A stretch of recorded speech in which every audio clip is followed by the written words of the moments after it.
चांदीपुर बहुत ही सुंदर एवं संपन्न राज्य था। वहाँ का राजा मान सिंह काफी दयालु भी था। अपने राज्य के किसी भी व्यक्ति की तकलीफ उससे देखी नहीं जाती थी। मान सिंह की एक बेटी थी नयनतारा। वो इसी बात से परेशान थी कि वो राजकुमारी है। एक दिन उसने अपने पिता से नाराजगी के चलते खाना नहीं खाया। अरे क्या बात है बिटिया, हमसे क्यों नाराज है? क्योंकि आप राजा हैं। तो इसमें नाराज होने की क्या बात है? हमारा परिवार है राजा महाराजाओं का। बस यही मेरी नाराजगी की वजह है। अरे साफ साफ बताओ ना बिटिया, क्या बात है? बात यह है कि आप राजा हैं, मैं आपकी बेटी हूँ और मैं राजकुमारी हूँ। हाँ तो ये तो अच्छी बात है ना। ये शानो शौकत, हर समय आसपास सिपाही। ये अच्छी नहीं, बहुत बुरी बात है। मुझे नहीं अच्छा लगता ये सब। मैं कुछ नहीं कर सकती अपनी मर्जी से। जहाँ भी जाओ आपके सिपाही मेरे पीछे आ जाते हैं। मेरी कोई सहेली भी नहीं है। सारा दिन बस राजमहल के एक कमरे से दूसरे कमरे में टहलते रहो।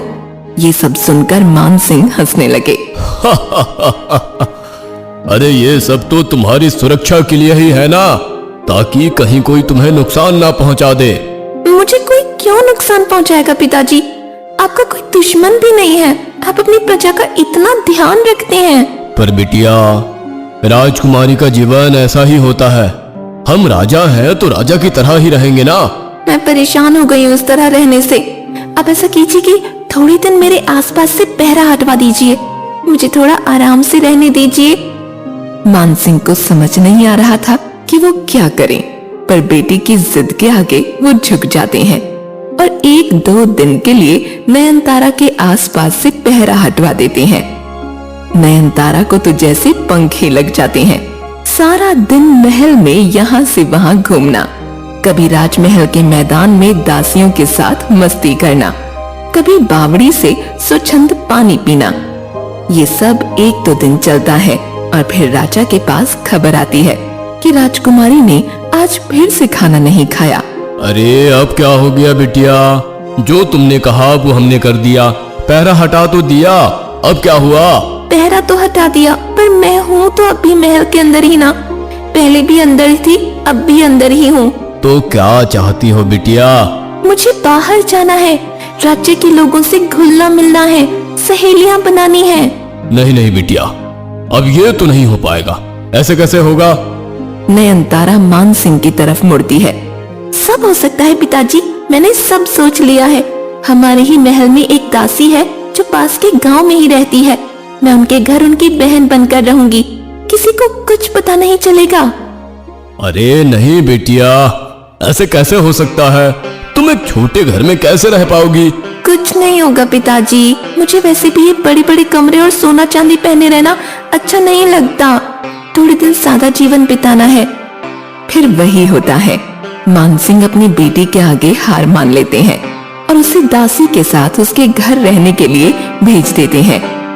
नयनतारा को 1-2 दिन थोड़ी परेशानी तो होती है, पर उसे वहाँ रहना किसी कैद से आजादी जैसा लग रहा था।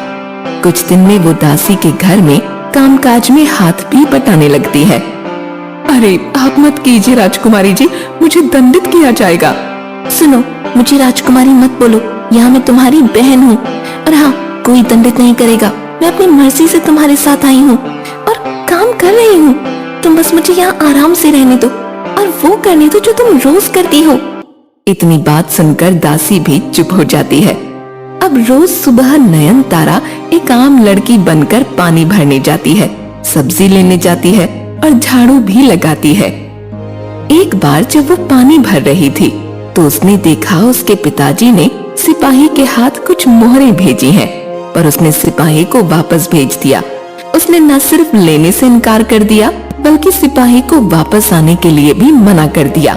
महाराज, वो एकदम साधारण लड़की की तरह जीवन जी रही हैं और मोहरे लेने से भी मना कर दिया, पर वो खुश बहुत दिख रही थी। खुश थी? बस फिर ठीक है। एक बार की बात है, जब नयनतारा कुएं से पानी भर रही होती है, तब उसके हाथ से रस्सी छूटने लगती है। तभी वहाँ एक नौजवान आता है और उसकी रस्सी पकड़ लेता है। नयनतारा उसको धन्यवाद देकर चली जाती है, पर वो लड़का अग्रसेन उसके रूप रंग पर फिदा हो जाता है अब वो उसका हर समय इंतजार करने लगता है, पर नयनतारा कभी ध्यान ही नहीं देती। काफी दिन हो जाते हैं तो एक बार नयनतारा अपने पिताजी से मिलने का मन बनाकर उनसे मिलने चली जाती है। अरे बिटिया, कैसी हो तुम? हम सिपाही भेजकर छुप छुप कर तुम्हारी खबर तो लेते रहते हैं, पर तुम अब खुद बताओ, तुम कैसी हो? मैं बहुत खुश हूँ पिताजी, और आज तक किसी को कोई शक भी नहीं हुआ। वापस कब आओगी बिटिया? तुम्हारी शादी भी तो करवानी है। पिताजी, मैं शादी उससे करूंगी जो मुझे पसंद करेगा, ना कि आपकी धन दौलत को। ठीक है, मैं कोई जबरदस्ती नहीं करूंगा, जैसा तुम्हें ठीक लगे वैसे ही सही। इधर जब अग्रसेन को नयनतारा दिखती नहीं तो वो दासी से पूछता है, वो तुम्हारी बहन नहीं दिख रही है आजकल, कहाँ है? क्यों, क्या काम है? नहीं कुछ नहीं, बस ऐसे ही। सुंदर काफी है वो। तुम किसी ख्वाब में मत रहना, वो तुमसे शादी कभी नहीं करेगी। क्यों, ऐसा क्या है? वो कल आ जाएगी, खुद ही पूछ लेना उससे। अगले दिन नयनतारा वापस आ जाती है। अग्रसेन उसे कुएं पर देखकर खुश हो जाता है। उससे रहा नहीं जाता कि दासी ऐसा क्यों बोल रही थी। वो उससे थोड़ी बात करता है। आप दिखी नहीं 2 दिनों से? हाँ, कुछ काम से बाहर गई थी। क्या काम? ये मैं आपको क्यों बताऊं? ठीक है, मत बताइए, हम तो दोस्त के नाते ऐसे ही पूछ रहे थे बस। इतना कहकर वो चला जाता है। नयनतारा को लगता है शायद उसे कुछ बुरा लग गया। कुछ दिन ऐसे ही चलता है। अग्रसेन वहाँ रोज आता, पर नयनतारा से बात नहीं करता। वो उसकी तरफ आकर्षित होने लगती है। धीरे धीरे दोनों की बातें चालू होती हैं और दोनों एक दूसरे की तरफ आकर्षित होने लगते हैं। हम शादी कब करेंगे? और तुम्हारे माँ पिताजी कहाँ हैं? मैंने तुम्हें हमेशा तुम्हारी बहन के साथ ही देखा है। हाँ अग्रसेन, मैं बताने ही वाली थी, शादी शायद ना हो पाए, मुश्किल है। ऐसा क्यों कह रही हो तुम? तुम तो देख ही रहे हो मैं कितनी गरीब हूँ, माँ पिताजी भी नहीं है, कोई मुझे क्यों अपनाएगा? पर मुझे तुम पसंद हो, मैंने तो कभी धन दौलत की बात की भी नहीं। वो दोनों बस ये सब बातें कोने में बैठकर कर रहे होते हैं कि तभी सिपाही उनको देख लेता है। वो वापस जाकर सारी बातें राजा को बताता है। अगले दिन राजा अपनी बेटी से मिलने आते हैं और उससे अग्रसेन के बारे में सब पूछते हैं। पिताजी, मुझे वो बहुत पसंद है, पर वो भी गरीब घर का ही दिखता है, क्या आप उसे अपनाएंगे? मैंने आपका विचार जानने के लिए ही उसे अभी तक हाँ नहीं बोला है। अगर तुम्हें अपने लिए वो सही जीवन साथी लग रहा है तो फिर ठीक है, पर तुम ये जान लो, कुछ दिन तंगी में रहना अलग बात होती है और जिंदगी भर निभाना अलग बात होती है। उसे अभी ये भी नहीं पता है कि तुम राजकुमारी हो, तुम्हें ऐशो आराम में रहने की आदत रही है। वो तुम्हारी जरूरतों का पता नहीं कितना ख्याल रख पाएगा। सबसे पहले उसे सच्चाई बताओ। जी पिताजी, मैं आपकी बात समझ गई और मैं तैयार हूँ। नयनतारा की बात मानकर वो उसे अग्रसेन से शादी के लिए हाँ कह देते हैं और वापस राजमहल लौट आते हैं। इधर नयनतारा अग्रसेन को सब बताने के लिए मन बना लेती है और हिम्मत करके सब बता भी देती है। क्या राजकुमारी? तुमने पहले क्यों नहीं बताया? तुम्हारे प्रेम में जो पड़ गई थी, पर अगर तुम्हें मेरा राजकुमारी होना खल रहा है तो फिर इस बात को यहीं खत्म कर देते हैं। वो उदास होकर बोलती है। नहीं, और ठीक है, पर मैं ये चाहूंगा कि ये बात हमारे बड़ों के बीच भी हो एक बार। मैं भी अपने माँ पिताजी को लेकर तुम्हारे महल आता हूँ। बस ये बात करके नयनतारा वापस राजमहल लौट जाती है और अग्रसेन अपने घर बात करता है।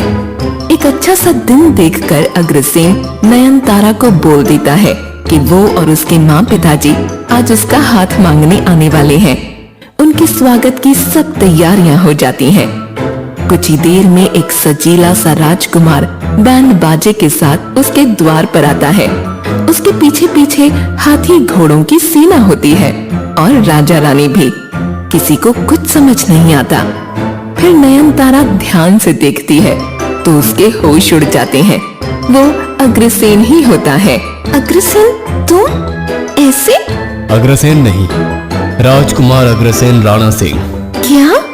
जैसा तुम सच्चे प्यार की तलाश में साधारण जीवन व्यतीत कर रही थी, मैं भी अपने महल से दूर रहकर वही कर रहा था। जब मैंने अपने माँ पिताजी को तुम्हारे बारे में बताया तो उन्होंने अपने सैनिक भेजकर सब पता करवा लिया। वो दोनों बात कर ही रहे होते हैं और तब देखते हैं कि उन दोनों के पिताजी भी मित्र ही हैं। बस फिर सबका भव्य स्वागत होता है।